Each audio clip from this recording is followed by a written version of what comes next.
Yesu ashimwe, ndagusuhuje mu izina rya Yesu Kristo, amahoro y'Imana abane nawe. Reka dusenge mbere y'uko twinjira mu isomo twiga mu buryo wasenga isengesho ryawe rigakingura ijuru ukabasha kubona Imana. Uhoraho Mana yacu, Mana isumba byose, nyir'icyubahiro cyose no gukomera no guhimbazwa, izina ryawe niryubahwe. Urera urera urera urakiranuka. Data, turakwinginze kugira ngo tweze udutunganye, utubabarire ibicumuro byose, maze Nyagasani ubashe kutwumva, ubashe kutureba.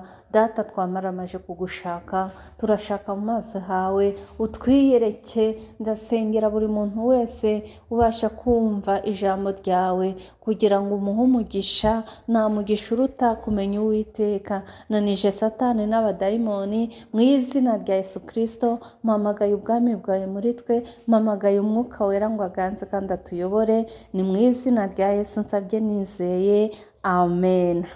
Habwa umugisha n'Uwiteka, wowe dukomeje kubana dushakashaka mu byanditswe kugira ngo tumenye icyanezeza Imana, turusheho kunguka ubwenge bwo mu ijuru. Imana ikugirire neza, ineza y'Imana ikomeho.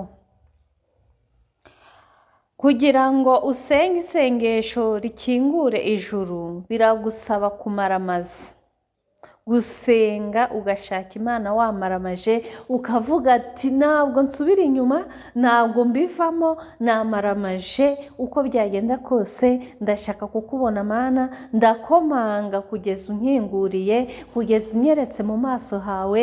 Ntabwo nshogora, ntabwo mbivamo, ukamaramaza. Tugiye kureba ibintu bigera kuri 7, uburyo mu gihe uri gusenga ibi bintu 7 ukabikurikiza nta kabuza, isengesho ryawe riri bukomange kugeza urugi rw'ijuru rukingutse, kugeza igihe ubonye Imana. Ukamaramaza kwihana. Cya mbere, saba kubabarirwa ibyaha. Uhisha ibicumuro bye ntazagubwa neza, ariko ubyatura akabireka, uwo niwe uzakizwa. Wature byose umareyo, wihane umareyo, usabe imbabazi, uce bugufi, uvuga ati Imana, icyo wanga ni icyaha, nje ndi umunyabyaha, mbabarira, nyezaho igicumuro cyose. Ubivuge bya bindi byose uzi, ntugire icyo usiga. Usa naho wabishyize hariya kuri televiziyo y'isi yose, abantu bose babibona. Uko niko kwihana kwiza, kurimo kudahisha habe na gatoya. Ntuhishe na gatoya, ntugire na gito uhishe, ukamaramaza pe, ntugire icyo usigaza. Ukumva ko byose bimurikiwe n'umucyo w'Imana, ugahamagara umucyo w'Imana ukakumurikira. Wa mucyo w'Imana ugatangaza bya bindi byose bihishe mu mutima, bya byaha byose abantu bose batazi, ukamarayo. Icya kabiri, usaba kubabarirwa kutizera, kuko iyo wizera wari kuba wabonye Imana. Menya ngo impamvu utari kuyibona, ntufite kwizera.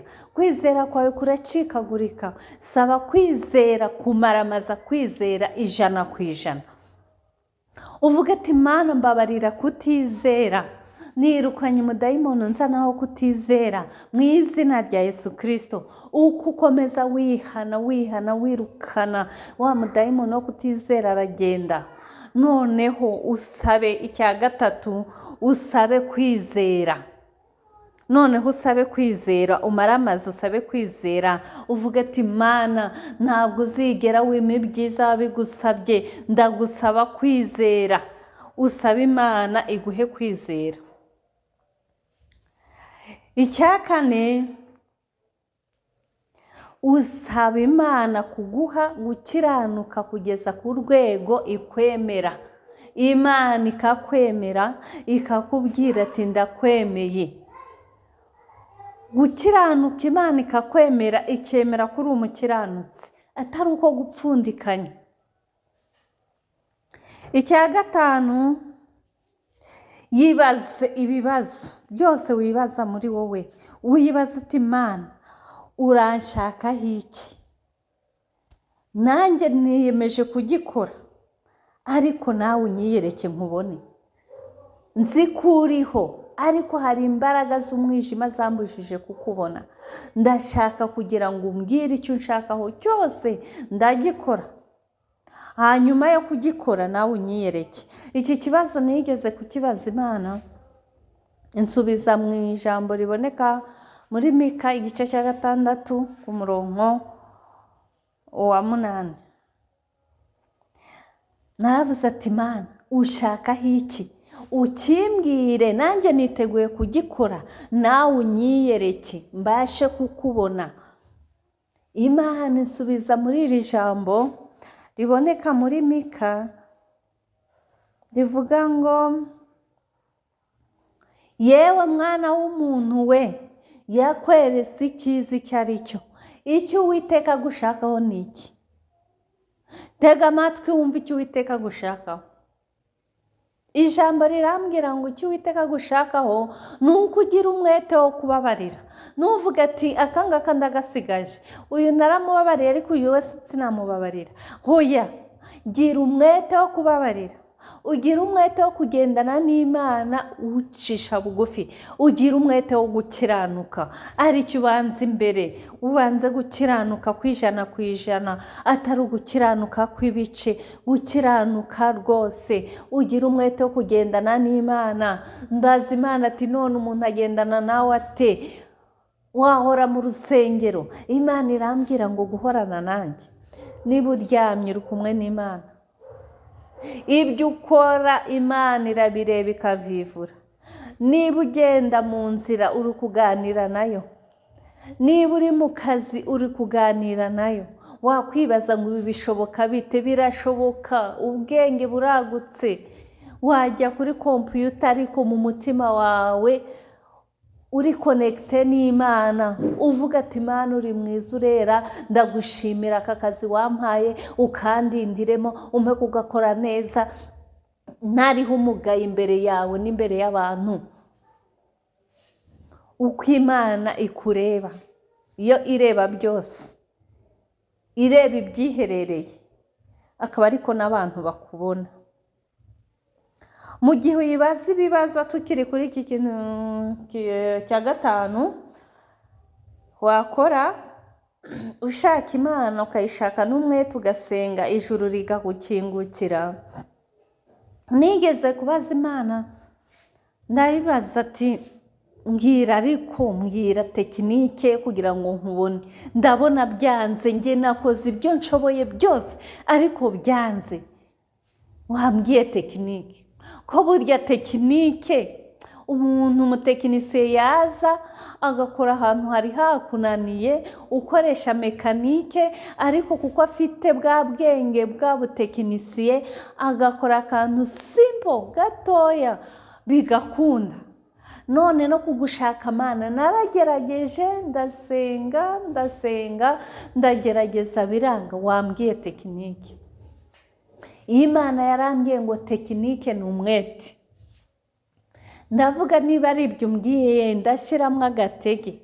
Umwete. Yansubirishije mu Migani igice cya 8 umurongo wa 17 ngo nkunda abankunda, kandi abanshakana umwete bazambona. Abashaka Imana n'umwete bazayibona. Iyo wamaramaje ukavuga uti sinsubira inyuma, ndashyiramo imbaraga, ndashyiramo umwete, Imana urayibona n'ukuri. Imana irahari. Urakomanga ukavuga ati simva ku rugi, amasengesho yanjye arakomeza kumange ku rugi rw'ijuru mpaka ukinguye, ukamaramaza. Icya gatandatu ni ukwirukana Satani. Ukirukana Satani wivuye inyuma. Satani yamanukiye isi afite umujinya mwinshi. Ijambo ry'Imana riratubwira muri Yakobo igice cya 4 umurongo wa 7 n'uwa 8 ngo nuko rero mugandukira Imana ariko murwanye Satani nawe azabahunga. Utamurwanije ntabwo yaguhunga, murigumanira. Kandi itegeko ry'Imana riravuze ngo murwanye Satani nawe azabahunga. Mwegere Imana nayo izabegera. Ngo yemwe banyabyaha nimukarabe, namwe ab'imitima ibiri nimwiyeze imitima. Imana irashaka ko imitima ibiri iva muri wowe. Uko wagaragaye wagiye gusenga, aba ariko ugaragara uri mu rugo, uri mu kazi, aba ari kugaragara uri mu nzira, aba ari kugaragara uri mu isoko. Mbese wumve ko ibyawe ahiherereye, aho abantu batareba, wumve ko wabishyira kuri televiziyo bikamurikirwa n'umucyo. Ibyari mu mwijima bikamurikirwa n'umucyo. Wakumva nta pfunwe, wakumva ubyemera neza, ukavuga ngo nibimurikirwe n'umucyo. Ntabwo igihe cyose wumva ko hari ibyo uhishe utakwemera ko bijya ku karubanda, utakwemera ko hagira ubimenya. Wakiranuka, ugakiranuka, ukagira ibyo ugaragaza, hakagira n'ibyo uvuga ati Mana nk'ibi n'umuhanuzi ntubimwishurire. Ibi bintu bikaba byajya kwa karubanda ugaseba. Uri aho ngaho ntugire ngo wajya mu ijuru, ntibishoboka. Imitima ibiri, ab'imitima ibiri ntabwo bazinjira mu ijuru. Mweze imitima, mukarabe mu maraso ya Yesu Kristo. Numara gukaraba mu maraso ya Yesu Kristo, bya bindi byari biteye isoni nta soni bigutera. Bivuze ngo iyo wakoraga icyaha ukaba wakihanye, wamaramaje, kuba wahagarara ukavuga ati nge nakoraga ibi, ntabwo byagutera isoni. Ariko niba ugaragara neza, ukajya kuririmba, ukagaragara neza, ugakora umurimo mu rusengero, imirimo itandukanye, imbere y'abantu ukagaragara utanga amaturo, utanga icya 10, uragaragara nk'umukristo. Ariko ukamenya mu mutima wawe ati hari utwo nihishiye, hari ibyo ntakwemera ko bijya ku karubanda. Aho ngaho uracyafite imitima ibiri. Ntabwo ari uko Imana igushaka, ntushobora kuyibona. Irashaka ko ukaraba umutima wawe, imitima ibiri ikavamo, uko ugaragara mu isoko akaba ari kugaragara uri mu rusengero. Nta na kimuhishe, byose bigatwikururwa nk'ibyambaye ubusa. Byose bikagaragara imbere y'abantu n'imbere y'Imana kimwe. Nta kuvuga ati uko ngaragara imbere y'Imana yireba byose, siko ngaragara imbere y'abantu. Abantu hari uko bakuzi, Imana hari uko ikuzi. Aho hantu iyo uhari, Imana irakwihisha, ntishobora kukwigaragariza. Ariko iyo wamara amaje ukihana, umutima wawe ukawufungura, ntugire icyo uhisha, ukabwira Imana ati ndabyemeye, mbabarira. Noneho uko ngiye kujya ngaragara imbere yawe, niko ngiye kujya ngaragara n'imbere y'abantu. Aho ngaho niho Imana ibasha kukwiyereka, niho Imana ibasha kukwihishurira, ukabasha kuyibona.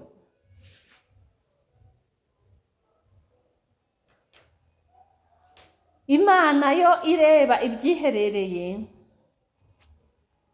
kandi ikaba Imana ntikugaragaze, ukabyina ukisirimba, ukajya hejuru, ukagira ute, ariko yakureba hahandi hiherereye, igasanga uri umupagani mubisi. ariko Imana y'urukundo ikakureka ugaterana, ukajya guterana n'abandi, ntugaragare kwa kundi usa, ariko nawe muri wowe uratekereza ati nk'ubu ngiye gusenga mu materaniro, nkahita mbona ekara hariya igaragaje uko